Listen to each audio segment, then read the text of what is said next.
assuming they're all here for the presentation. All right. Thank you very much. All right, moving on to community reports. I see in person we have Dr. Holman. Would you like to update us on anything? I love to turn that down, right? Yeah, thank you so very much. Good. Is this on? Oh, that's probably better lower on me. Right, yeah. Yeah, thank you so very much. Again, always appreciate the opportunity to stand before you. And I don't want to take away from the stars of the show behind me here. And I'm really just going to say this, two things. So very excited to say that, that the Snowline Learning community really stepped up in so many ways over the course of this school year. I really believe the most difficult one, but it culminated with graduations and promotions. And we see some leaders here as well as wonderful family members, most importantly our students. And honestly, those were some of the best events I've ever been part of. I thank all of the people who made that happen. It begins with the staff members, certainly the families, but most importantly the students. And so those all happened last week. And if you did not see any of them, please go to our Snowline YouTube channel. You can see our 2 high school graduations there. So proud of what transpired. And I think you're going to get a piece of this. And that's my second piece I'd just love to say. Thank you for partnering with us in so many ways. In this case, I don't want to take too much away from the notion of this art contest. It just says a lot to us that you're willing to support our children on so many fronts. In this case, celebrating the arts. So with that, Kim Moore, thank you for leading that and all the good work you do. And I'll turn it back over to you. Thank you so very much for letting me speak. Thank you very much. All right, so following on to community reports, I don't see anyone from CERT or county supervisor, fire, Mojave Water, or sheriff. All right. So we will move on to agenda item number 3. Does anyone have any items they would like to pull? I'd like to pull 3A. Okay. So is there a motion to approve all items with pulling 3A? Approval of everything, 3B and C. I'll Okay. second that. All right, all in favor of the motion to approve the consent items, say aye. Aye. Aye. Any opposed? All right, the motion passes. So we will go to matters removed from consent items 3A. Yeah, there's only one really minor change, but it's legal issue really more than anything else. Item in the minutes on page whatever, 8 I guess, no 7 I guess, but the number's at the bottom. Okay, so it's page 8. At the top, item 4B. There were 2 things going on here. One was the closing of the public hearing, which was the motion was made by Director Phillips. The 4B, the adoption of the budget, that motion was made by Director Johnson. Other than that, it's fine. So with that, I would move approval of 3A. Okay. I think this is the first time that this has happened to me, so do we approve 3A individually? Yeah, with the correction. All right, thank you. Okay, so Director Johnson motion to approve 3A. Do I have a second? That's corrected, yes. I'll do it. I'll second. All right, so all in favor of approval of 3A as amended, say aye. Aye. Aye. Any opposed? All right, that is approved. Thank you.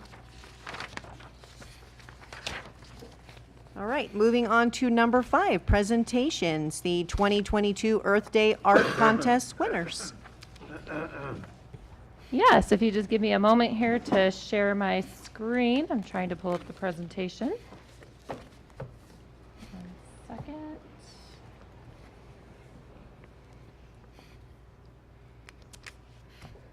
Okay.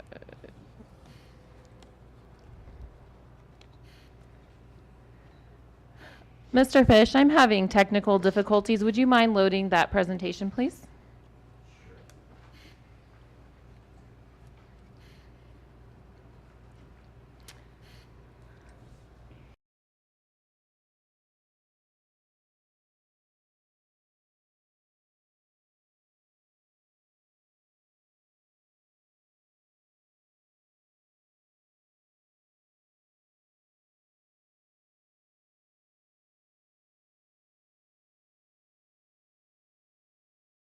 and recycling in our district. So this is open for any student that lives within our district boundaries or attends a Snowline school. And we had a lot of great entries as usual, and we selected several winners. First place gets a $100 check, second place $75, and third place $50. And we had 4 different categories and 3 winners in each category. And so without further ado, let's start with our third place winners. So Mr. Fish, I'm sorry, there we go. All right, so our third place winner in the category, I'm sorry, I can't read it. First, K through second is Ireland Davis. So yay.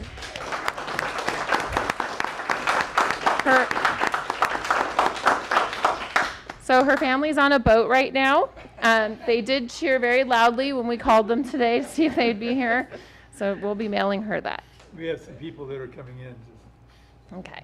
If you could Let's take a pause, take just a moment. pause, yeah. We don't want to miss their big event, you know? Yeah. And we need more people in the audience, really, so. One kid looks very thrilled to be coming in. Yeah, yeah.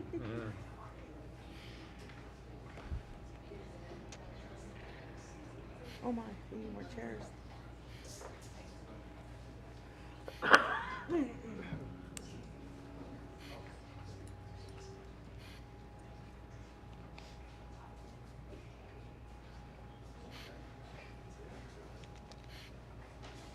Okay, and then we'll move on. Our next winner in our third place category for 4th through 6th grade is Morgan Siegel.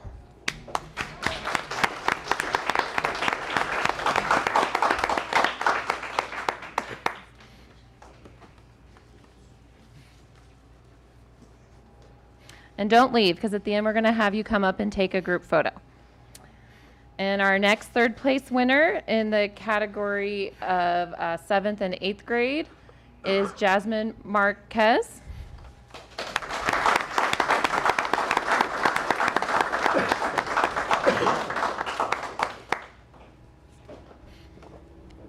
And our next third place winner in our high school age group is Eland Ortega.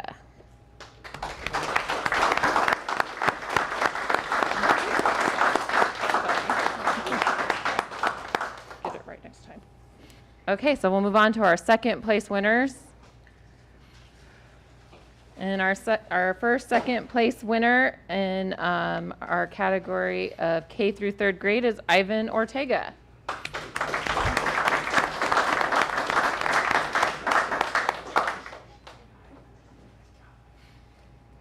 And our next second place winner in 4th through 5th grade is Avery Mackey.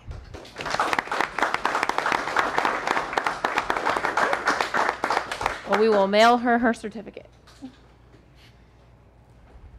And our next third place winner in our 7th and 8th grade category is Denise Torres.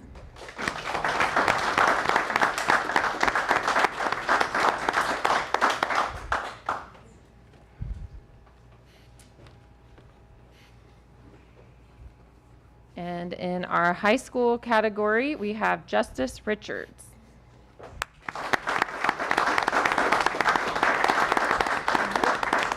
We'll mail that one too. All right, so moving on to first place winners. This is for $100. And I have in our K through 3rd category, Dylan Cortez.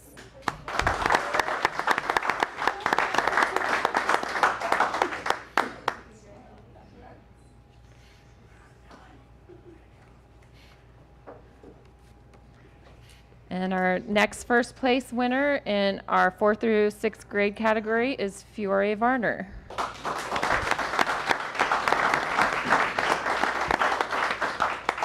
And she's not here, so we'll mail hers. And our next first place winner is Jacob Jiang. He's a 3rd-time first place winner.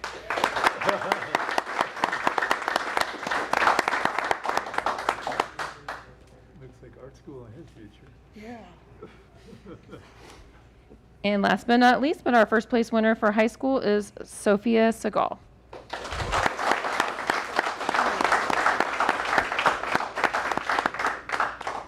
So if we could have our winners that are present, maybe line up in the corner over there next to our awesome new recycling trash cans and our flags.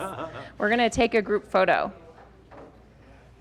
And just a reminder that all of our winners are going to be featured in our catalog that we print out and distribute to district customers annually. So you'll be in our 2023 calendar.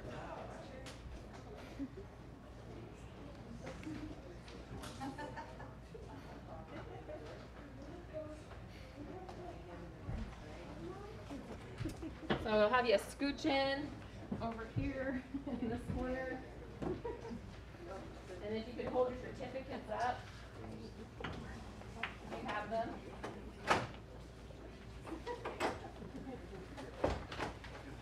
Scoot over there a little bit, over right next to the flag. I'm gonna wash the picture out. There we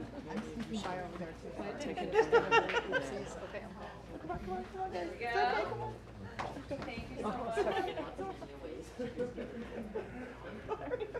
Don't worry about it. Don't worry about it. All right, look at me first. This is for our social media, so thank you guys so much. Three, smile. Thank you.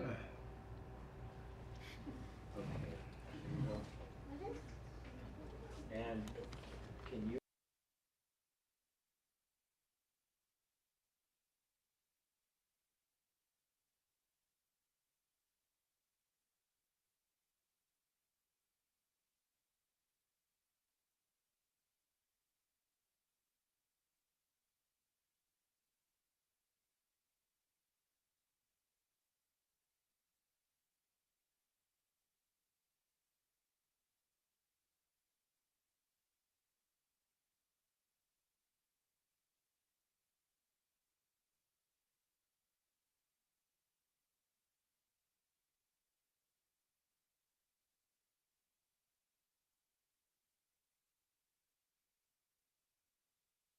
Just stop by our district office located right over there and pick up your calendar. So thank you all for being here. All right, thank you all so much for participating.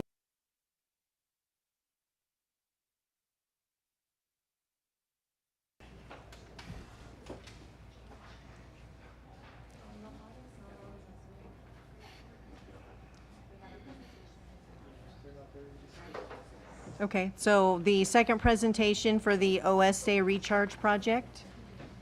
We don't have anyone here. Nobody from Mojave is on the line tonight. Okay. All right, so then we will move on to agenda item number 6. Public hearing on resolution number 2022-19, imposing stage 2 mandatory restrictions on water use.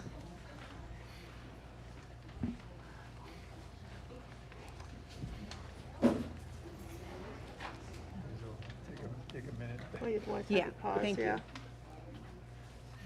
Thank you all for coming. Come back soon. Next year's contest.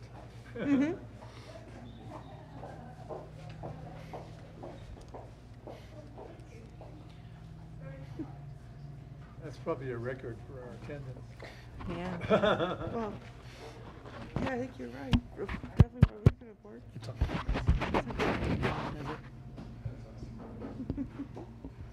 Nice piece of positive energy there. I like that. The Am I good? smiles. Okay, thank you. All right. I declare the public hearing on resolution number 2022-19 imposing stage 2 mandatory restrictions on water use is now open at 6:16 p.m. May we have the secretary's report, please? Yes, at this time, I'd like to report that the district received 0 written protests, objections, or comments on resolution number 2022-19, imposing stage 2 mandatory restrictions on water use. Thank you. May we have the attorney's report, Mr. Kennedy? Thank you, Madam President, members of the board. Notice of the public hearing was published on June 2nd and June 9th, 2022 in the Daily Press. Notice of public hearing was also published on the district website and posted in the district office beginning June 1, 2022. The draft resolution is available for public review in the district office or by request. Copies of the resolution have been made available in the district office and upon request in accordance with applicable law. Therefore, the district has complied with all of the applicable legal requirements for this hearing within the manner prescribed by law.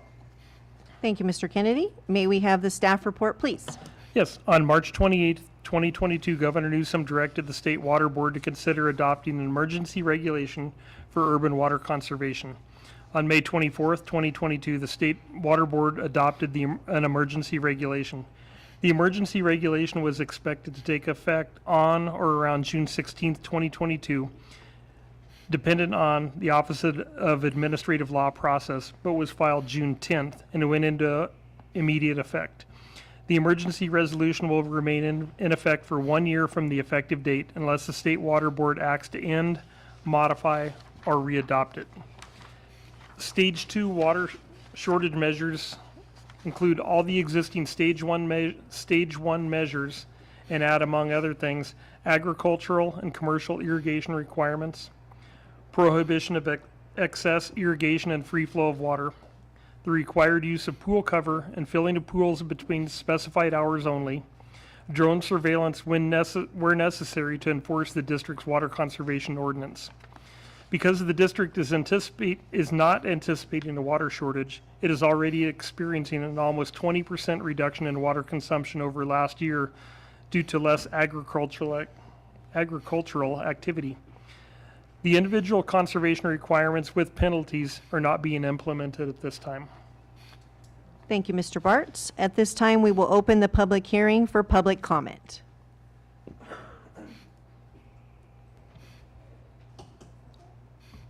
There are no members of the general public on Zoom. Are there any members of the public here for public comment on this agenda item?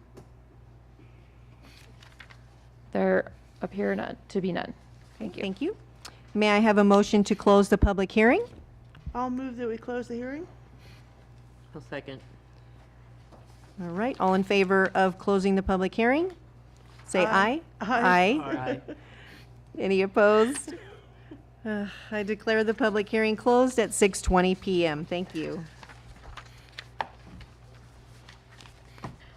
All right, moving on to 6B, discussion and possible adoption of resolution number 2022-19 imposing stage 2 mandatory restrictions. Mr. Bartz. Thank you. On May 18th, 2022, the board authorized district staff to begin the process to initiate stage 2 water shortage measures. In order to initiate stage 2, a resolution must be adopted after a public hearing is held. The public hearing was held preceding this agenda item. Notice of public hearing was published on June 2nd and June 9th, 2022 in the Daily Press. Notice of public hearing was published on the district website and posted in the district office beginning June 1st, 2022. The draft resolution was available for public review in the district office or by request. Stage 2 water shortage measures will be in effect immediately upon adoption, and the staff's recommendation is for the board to adopt resolution 2022-19 imposing stage 2 mandatory restrictions on water use. Thank you. Do any of the board members have any questions or comments? No? Okay, so is there a motion? I'll make a motion to approve staff recommendation. I'll second. Okay, thank you. All in favor of the motion, please say aye. Aye. Aye. Any opposed? All right, the motion passes. Thank you. I do have one question, Mr. Bartz. It's not related to the issue, but to the resolution, but in light of the recent fire, how do we deal with a lot of water being used, to put out the fires? If there are further fires during this conservation period, do we get some kind of credit or something? That's a very good question, and the amount of water that's used during the fire is very small compared to our overall consumption during the year. if something happened where we did exceed the requirements and the state did come after us, we would have an accurate accounting of the water that was used for fighting the fire, and we would have a good argument for a deduction from what our production actually And I know that was. the fire department is pretty careful about estimating how much water they use in those situations. That's correct. I'm sorry, I didn't mean to interrupt. Is that right? That is correct. Okay, so Mr. Bartz, the only thing I was wondering, you see these things on TV all the time where, you know, somebody who's near a fire is out there watering down their house. Now, that's gonna be on their water bill. We have no way of knowing how to measure that, correct? Well, actually, we do know how to measure that, just because it's part of their usage. I think the amount of water that you would use during a short duration for a fire, I wouldn't expect it to be for 4 days straight. If it's for a couple of hours, and it might be maybe 1,000 gallons of water. Okay. In the big picture of fighting a fire, that wouldn't So with our even. new Sensi meters, it would probably register. Yeah, we could actually look at the hours on All right, that if thank you. necessary, but I doubt that we would go to that Thank extreme. you for the clarification, because I had a customer call me up and ask me about that. Yeah, but that will be on their water bill. No, I know it Yeah. will, Okay. and that's what they were concerned about, obviously. Thank you. All right, so moving on to 6C, discussion and possible action regarding solid waste collection rates and update of SB 1383 compliance timeline. Mr. Bartz. Thank you. Ms. Ward is going to take this agenda item.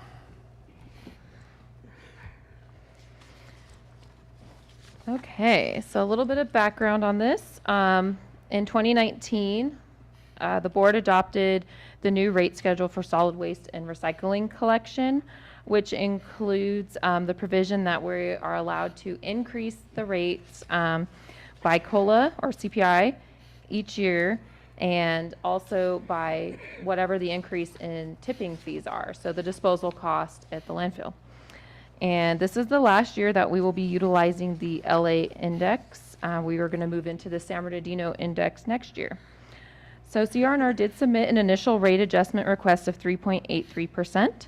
Then staff was notified of a billing discrepancy for residential customers and commercial customers with cart service.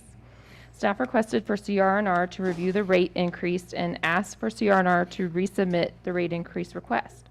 The revised proposed rate adjustment is 2.63% and will be effective July 1, 2022, and are reflected in CRNR's July invoices. So there is a table here to show a comparison between the current adopted rates and the new rates for common service types. There is a little discrepancy in that what was being billed to our cart customers was less than what was adopted by the board last year, or approved by the board last year. So at this time, we were hoping to implement our commercial organics collection program. We were very hopeful that, I'm sorry, did you have something? Oh, thought I saw a hand. The district had hoped to be utilizing Circle Green's composting facility out in El Mirage by the time we began organics collection for our commercial customers. However, Circle Green is still waiting on county for permitting, and the composting facility isn't open, which means we really do not have a good local outlet for disposal of our organic waste that's collected. And we do not anticipate having a significant amount of organic waste collected from our business customers. And so what we're looking at is taking a relatively small amount of waste down possibly all the way to Stanton, depending on where we're able to take our waste, over 70 miles away. And part of SB 1383's goal is to reduce emissions and positively affect climate change. And in our view, that we're not meeting the goal by taking a very small amount of waste that far away. And so right now, in addition to that, the cost of getting that waste down to Stanton is substantial. The minimum increase our commercial customers would see per month would be $45.75. So in addition to what they're already paying, they would be paying $45.75, which for some of our customers who just have simple cart service, which we do allow for some of our commercial customers due to space issues or volume, that's a 68% increase.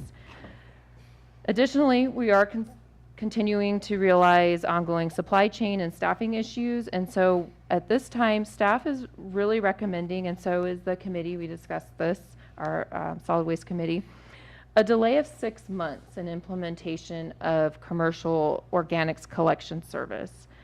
That way we can work on coming up with better rates and with hopefully our Circle Green compost facility online, because that is going to be the #1 driver of our rates. Taking our waste to El Mirage is significantly closer than taking it, to Victorville or out to Stanton.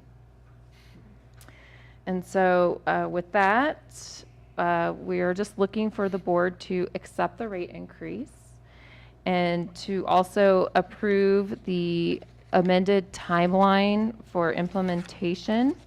That's on page 48 in the packet. And so staff recommendation is just to accept the attached residential and commercial solid waste rate changes for 2022-23 and to delay the implementation of commercial SB 1383 collection service until January 1, 2023. And I am very happy to answer any questions. Thank you very much. All right, we will start down here. Kathy, any questions? Yep. Okay, Deborah? All my questions were asked during our committee, Right. so we went over it quite a bit. We did. Charlie? Well, given the nature of getting things approved by the county, I anticipate that Circle Green may have additional delays. So what are we doing to entertain that issue? And I guess the bottom line is the state okay with this kind of a delay? Yeah, very great questions. So as far as I know, no agency has requested a modification of their notice of intent to comply. However, I've been speaking with county staff and their implementation timeline is much more similar to our proposed revised timeline, which was approved by the state. And so they're having similar issues to us out here with their CSAs. Right. Again, they're moving from subscription service for residential to mandatory service similar to what we're doing, as well as establishing curbside organics collection. Director Hoffman did meet with Supervisor Cook's staff this week, and and Supervisor Cook, and his staff has reached out to us to get an explanation of some of the issues that we're having with county planning for permitting for several of our projects. So Circle Green's project isn't necessarily our project, but because we are very eager to have that project online because of the impacts of collecting organics and disposing of them, we are facilitating or will be facilitating hopefully expedited permitting through the county. But that's to be determined with their staffing issues that they're having and what they can actually do for us. Okay. So we're being asked to approve a 6 months delay along with the increase in the rates. Yes. And that's fine. Could I request that we have an action item that in 3 months we get a progress report? Yes, and our solid waste committee is now meeting monthly, and so as part of our meetings, definitely we're going to have monthly Okay, progress reports and that'd be updates. great. Just keep the board informed as to what's going on, because we don't all go to the committees. We all can't. Oh, we can Well, attend, but yeah, not we speak. can. You just can't say anything. Exactly. I go to engineering every month, almost. Okay, if there are no Thank further you. questions, may I get a motion? I'll move the agenda item. The adoption of resolution number 2022-20. All right, I'll second. One correction, please. No. Yes. The staff recommendation on this is to accept the attached residential and commercial solid waste rate schedule, and to delay the implementation of commercial SB Oh, not that one. Okay, 1383 that's the service. next one. Never The mind. next one, I'm on the wrong page. We're getting- to I know adapt you want that. to go home, but we don't. She's In rushing. the solid waste rates and updates, SB 1383. All right. There we go. I will second. All in favor of the motion, say aye. Aye. Any opposed? The motion passes. Thank you. All right, moving on to 6D, discussion and possible adoption of resolution number 2022-20, establishing an appropriations limit for fiscal year 2022-23. Thank you. The appropriations limit was implemented by Propositions 4 and 111 and produced restrictions on the amount of revenue that can be appropriated in any fiscal year. The limit applies only to revenue received from the general tax levy and excludes any funds spent on capital improvement projects. The appropriations limit must be reviewed and calculated each year to assure compliance. This action is a formality for Phelan-Pinyon Hills Community Services District for two reasons. One, the tax revenues we receive are less than the appropriations limit. And two, the tax revenue we receive can be designated to be spent on capital improvement projects, which would exclude the revenues from limitation. Pursuant to condition number 17 of LAFCO, Resolution 2994, the district's permanent appropriations limit was established at the first district election held November 8th, 2011. Measure G passed by an overwhelming majority, establishing the base appropriations limit. Now, each year the district will establish the appropriations limit for that year based on the prior year calculated by the means identified by the Department of Finance each year for the unincorporated area of San Bernardino County.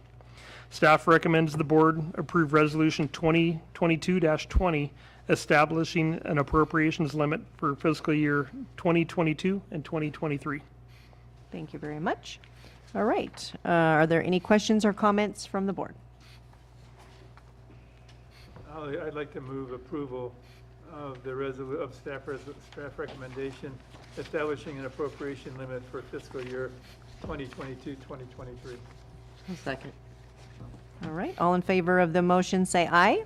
Aye. Any opposed? All right, the motion passes. Thank you. Okay, 6E, update on the proposed Civic Center and Phelan Park expansion. Mr. Bartz. George, do you want to take this one? Sure, I could.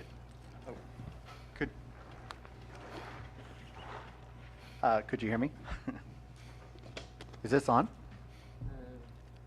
I think it's on. It's pretty It's low. on. Yes, unfortunately, it's on. Ouch. We can hear Steve very well. Is Mr. Kennedy mute?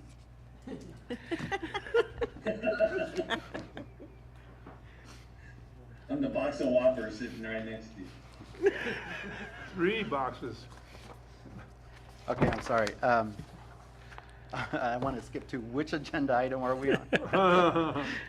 This is on the park. The park. The park expansion. Yes. Oh, yes, the park expansion. Welcome, Mr. Cardenas. It's not often that we speak about the park at the board meeting, but usually it's the Civic Center and the consolidation.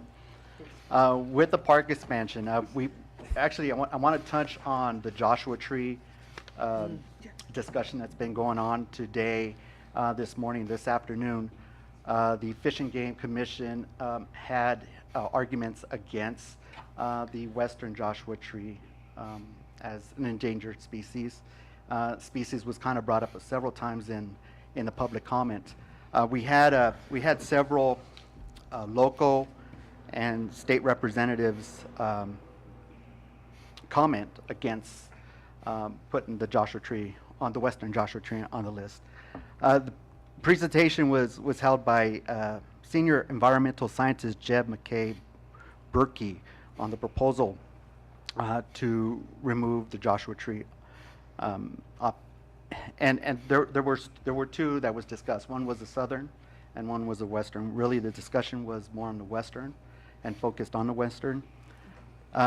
Being that there are estimated about 4.3 to 9.8 million Joshua trees in California, and they're found in the elevations of 2,500 to 6,900 foot elevation, predominantly in Joshua Tree National Park and throughout the high desert, pretty much the upper side of the upper end of the high desert. That the ongoing population decline primarily due to the agriculture and land development and fires. The sense in the last couple of months, they've had reviews on this, and there were more on, let's not include this. They agreed with removing it off the endangered species. One had no stated opinion. The other disagreed only for the southern range, and 2 disagreed on placing it on the endangered list. The argument is that the species is widespread and abundant, and there was no clear negative range-wide demographic trend. There was no heavy opposition. I mean, there was heavy opposition to the proposal. San Bernardino County had already implemented protection of the Joshua Tree prior to this, prior to the situation that we're in now with the incidental take permit. We've already been working with County San Bernardino and their requirements for protecting the Joshua Tree, whether they're sized or relocation. We've been working with this. There was heavy opposition, as I mentioned, from Scott Wilkes to Tom Lackey to I screw up his name because I always think of Gigglin's Island, which is Thurston Smith. Smitty, yes. From the mayors from Apple Valley and Victorville, from Mojave Water Agency. Many were there to oppose placing on the endangered list, and there were a few that were for placing on the endangered list. There were about 200 comments. It just finished at 6 o'clock. We just went through all the public comments, and there were many that were for endangered list. So the meeting continues tomorrow for discussion. It's at 9:30. You can find it on the website. Now going back to the park, set aside the Joshua Tree that we've been working with our biologists on the incidental take. We are working on phase 3 of our project. As I believe it was last meeting or the meeting before, we had a presentation with K2OA, and they're moving forward with a proposal to move into the design of phase 3, and that's more for the grant funding. We should hear probably in the next couple of weeks about the grant available for phase 3. I think Kim can add to that. And with that, I don't believe, and that's on the 2.7 million. Yeah, we haven't heard anything yet, but it should be by the end of June. By the end of June. So in the next couple of weeks, we should hear something about that. Once we get into that, then we really got to hit hard on the environmental for phase 3. I don't have much to add on the Pinion Hills Park or the Phelan Park phase 3 expansion, but want to discuss the Civic Center or the other agenda item, we can do that too. All right. Does anyone have any questions? No? Good. All right. Thank you. All right. Moving on to 6F, update on the status of negotiations for the consolidation of Sheep Creek Water Mutual Company. Wow. Creek Mutual Water Company, Mr. Bartz. Yes, we are still in the process. It's going to be a couple of months before the water rights evaluation is done. We're looking at probably August to September timeframe for that. One of the things that they want to look at as part of that is our connection fee study, which is still going to be, I think, about 45 to 60 days out. So they're probably going to go about the same time frame for that. But I believe part of what they want to see is what our connection fees were based on for doing the evaluation or the valuation of the water rights.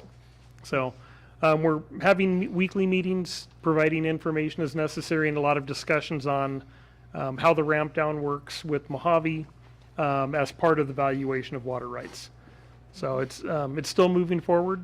I think very productive meetings. but we're still not at the end yet.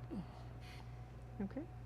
Any questions? Charlie? First of all, I'd like to thank staff for forwarding the technical memorandum to the board members. Appreciate that. Of course, when you do something like that, generally speaking, it just raises more questions than it answers the questions. I would like to see distributed to the board the variety of appendices that go along with that make up the full report, if that's possible, Mr. Barnes. Yeah, I will check. There's a lot of information that goes with that, but we'll take a look at that. We would probably do it electronically if we're able to do that. No, Yeah. please, I don't want files of So paper. one of the things we will do is check and find out if it is appropriate to disperse that information out to the board. Thank you. Okay. Any other questions? No? All right, so then we will do our added agenda item 6G, discussion and possible action regarding purchase of a replacement truck. Thank you. Thank you. Is it really bad? Apologize for the late addition to the agenda, but on June 6, 2022, George Cardenas crashed a district vehicle in El Mirage. Whoa, that's not the way I heard it. And it rendered truck 15 inoperable. This is the truck that's been used by engineering staff. We submitted a claim to SDRMA, and the responsible party's insurance company is currently investigating. We were surprised there was insurance on the vehicle, so I'm not sure how that's going to work. And SDRMA believes that this is likely to be a total loss, with the loss amount yet to be determined. In the meantime, engineering staff has been driving truck number 5, which is quite an adventure. To take you back down memory lane, truck number 5 was one of the first trucks that were purchased by the district. It no longer has shocks or struts, but it just operates solely on springs when you drive down the road. That is scheduled to be replaced this coming year. For this current fiscal year, we did budget for a GM vehicle, which was not purchased. The board had determined not to purchase the GM vehicle. And following the district's purchasing policy, we've obtained bids. They'll be in tomorrow morning, should the board choose to approve this. Any funds received from the insurance would offset the cost of purchase. In the event truck 15 is repairable, it will take the place of the existing backup truck, which is truck 17, and truck 17 would be traded in along with 15 as part of next year's truck replacements. And so staff is asking for the board to authorize staff to purchase a replacement vehicle in the amount not to exceed $50,000. Okay. Any questions or comments?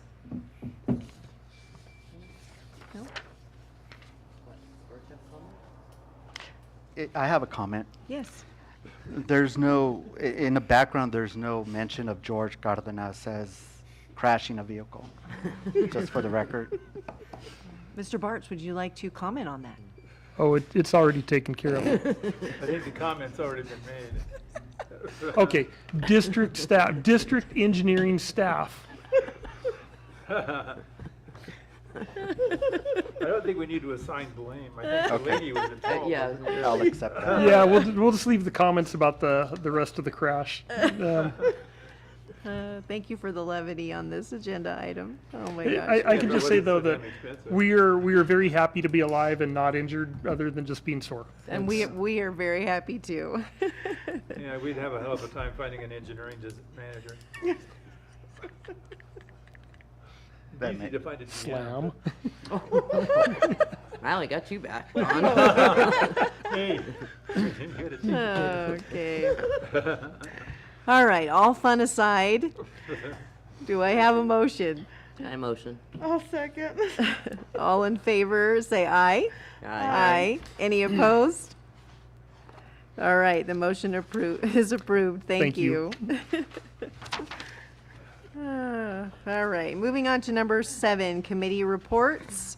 Antelope Valley, I would like to make a brief report, yes. not on Antelope Valley. Oh, but okay. It's one committee now. So it also includes the Mojave Basin as well. So On June 2nd, there was a hearing on the Mojave Water, the Mojave Water Master made some recommendations on ramp downs. And Mr. Bartz can forward the board the email. I just want to highlight two things really. On the Oeste Basin, the Water Master proposed that the FPA, the free production allowance, be reduced from 60% to 55%. The Water Master also asked that the reduced have a reduction of only 2.5%. The court rejected that. The court went with the 55%. So the court approves the Water Master proposal, orders that the FBA for all producers in Oeste be reduced to 55% of the base annual production for water year 2021, 2022. So that's the one thing that does impact us pretty directly. And it just happened. I mean, it was literally a day after the board meeting. The other item that came up that was noticeable for us is that there was a comment, actually quite a conversation about unauthorized production. We all know what that means. So the court directed the Water Master to take all reasonable steps to identify any unauthorized production within the basin and to bring the production into compliance with the judgment. The court also directed, if reasonably necessary, the Water Master shall seek assistance of the court in compelling that compliance. So that's interesting. If necessary, the Water Master shall seek assistance of the court in compelling that compliance. In particular, if any such unauthorized production is being conducted or permitted by a party subject to the injunction of Section 14 of the judgment, the Water Master shall apply to this department for an order to show cause why the party should not be found in contempt. Which, you know, Mr. Kennedy can explain that in detail, but basically that means there's some enforcement opportunity here by the court in Riverside. If the unauthorized production is being conducted by a non-party, the Water Master shall initiate an action for injunctive relief as expressly authorized by Section 12 of the judgment.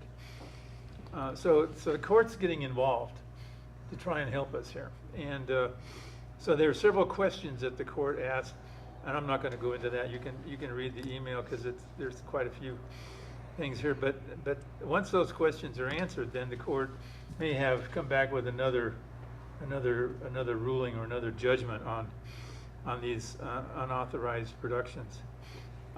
He asked the question about whether or not these wells should be metered, which is an interesting conversation because that has not been done before, especially for the small producers. And so he asked, well, should they be metered for producers over 10 acre feet or under 10 acre feet? Small producers are 10 acre feet or lower. I think you all know I didn't mean to be talked down to you, but I'm just making for the audience, they know.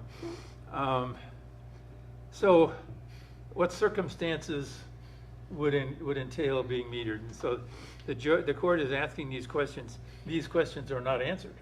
They're just being asked. And so it's important that Mojave, part of the question was, is Mojave Water Agency or the Water Master, what action are they going to take with regard to these unauthorized producers?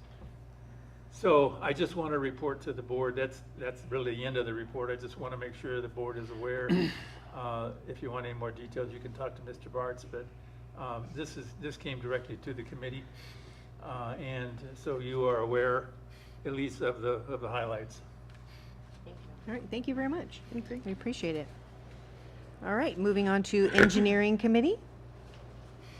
We did not meet. Okay. Finance Committee. Did not meet. Okay. Legislative. Did not meet. Parks and Rec did not meet. And Waste and Recycling. We met, but what we went over was just voted on. Yep.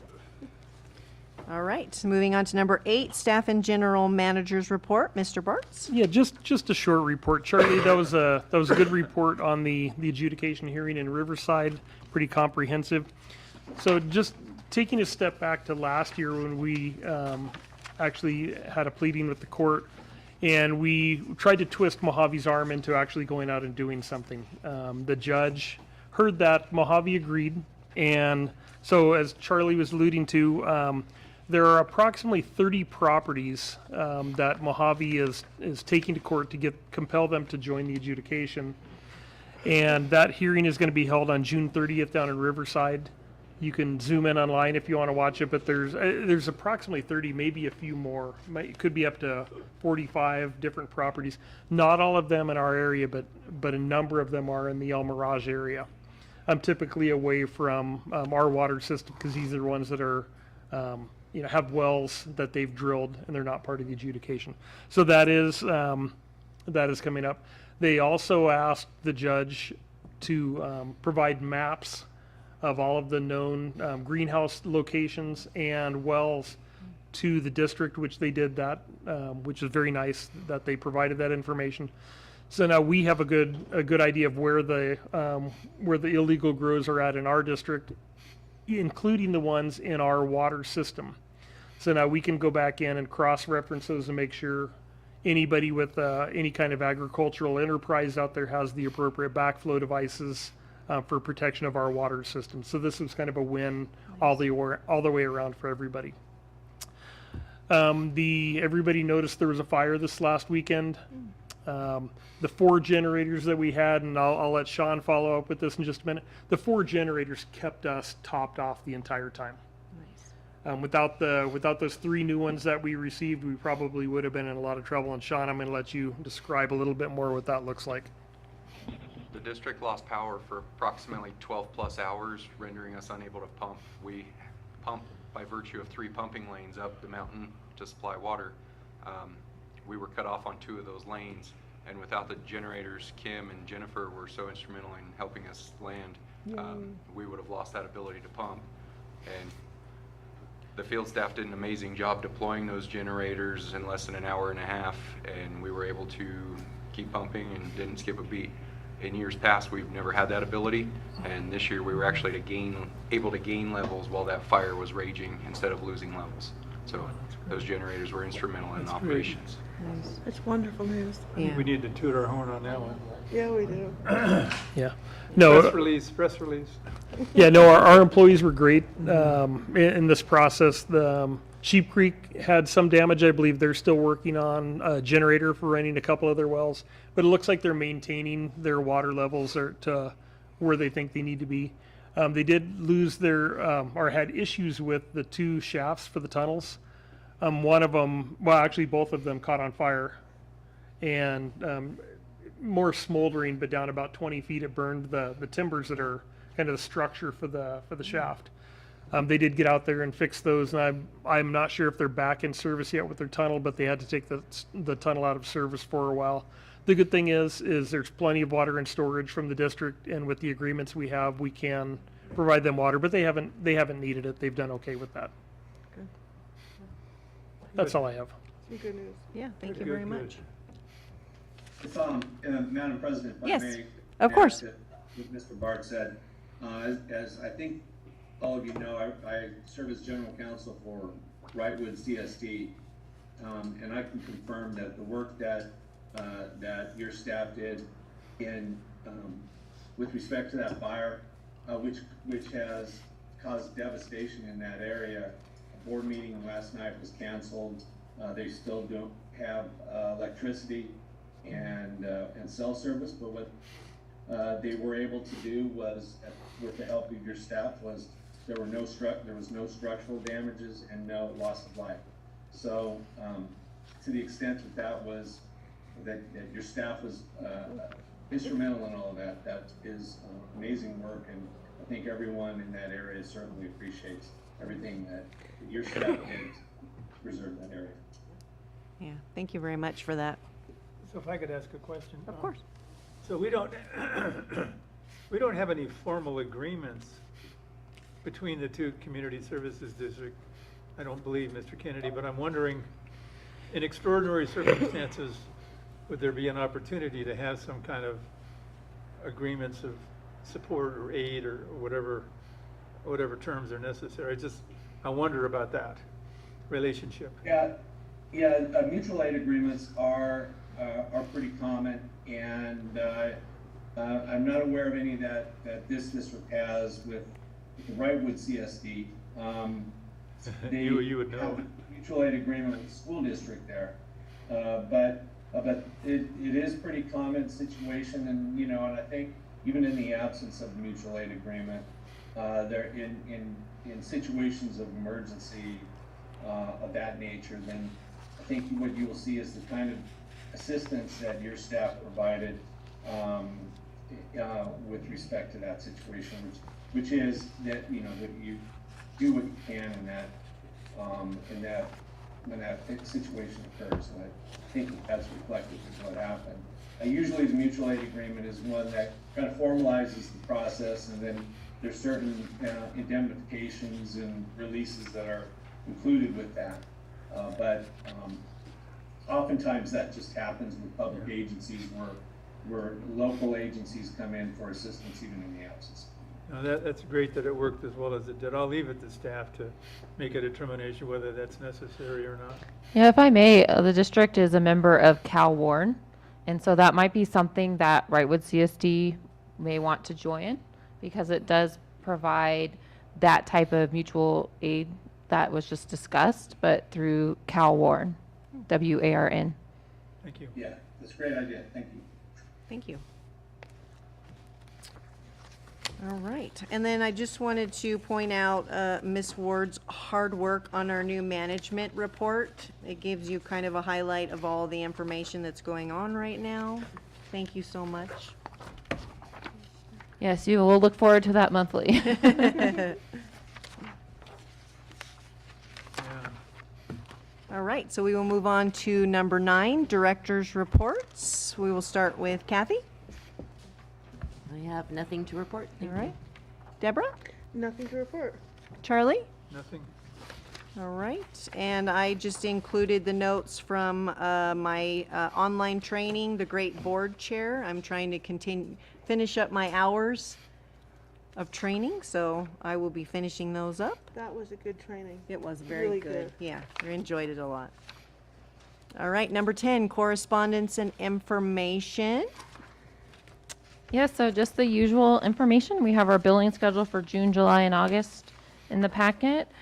Just a reminder that starting July 1, our credit card convenience fee is increasing to $3 and will be re-implemented online. And so we're just reminding our customers that there are several options to pay free of charge. So by check, auto pay, cash, money order, those are all free ways to pay your bill. $3, July 1. Yeah, and that's to help recover our transaction fees for processing payments. I had a problem this month. And then our movie nights, they are back. Very exciting start to our movie nights on June 10th in Kanto. Little issue with the sprinklers. Luckily, it was very warm. So we were able to get the sprinklers off pretty quickly, and that will never happen again. And then our activities, kids baking class coming up, painting in the park, which starts tomorrow. We have pretty much full registration for all of our activities, so that's really good to see. Wow, nice. Our consolidation meeting upcoming July 23rd, Town Hall August 6th, and that's all I have for right now. Yes. I was asked, noticeably missing is Assemblyman Lackey. Was he invited? Yes, we reached out to all of our staff. It's to be determined if Cook is going to be there. They're still checking his schedule, so he is on the flyer for now. Okay. Well, his picture was missing, so somebody asked me the question. Yeah, Jason Anderson isn't able to attend, our district attorney, which he was here last year, so he's not Yeah, on there as okay, well. that's fine. Thank you. All right, thank you. All right, so number 11, review of action items. Were there any prior meeting action items? There were none from the prior meeting. All right, and were there any current meeting action items? Yes, so we'll be delivering a 3-month progress report on our solid waste implementation timeline. However, I will be putting that information in the monthly report. And then Director Johnson has requested we distribute the technical memo appendices, and so we're going to check if that's okay to do so, and we'll probably send you a Dropbox link. And then Mr. Bartz will be forwarding the ramp down email from Mojave to the board. Thank you. All right, so number 12, set agenda for next meeting, July 6th. Do any members of the board have anything they would like to add? All right. So if there is no further business, we will adjourn at 7:02. Thank you so much, everyone. Thank you. Night. Whopper. Good night, Whopper. Steve. Wait, hold on a second, Sean. Oh, yeah. I could mail you the Whoppers, Steve. We Yeah, have, we gotta turn we the have cameras something over for to you, Sean here Mr. for a minute. Kennedy. No, here we go. If we can get the camera to show it. Mr. I've seen it a couple times. Mr. Kennedy did not remember using the term Whopper in any recent board meetings, so we're going to send him a recording. I think there was some error in the in how that was heard. There's legalese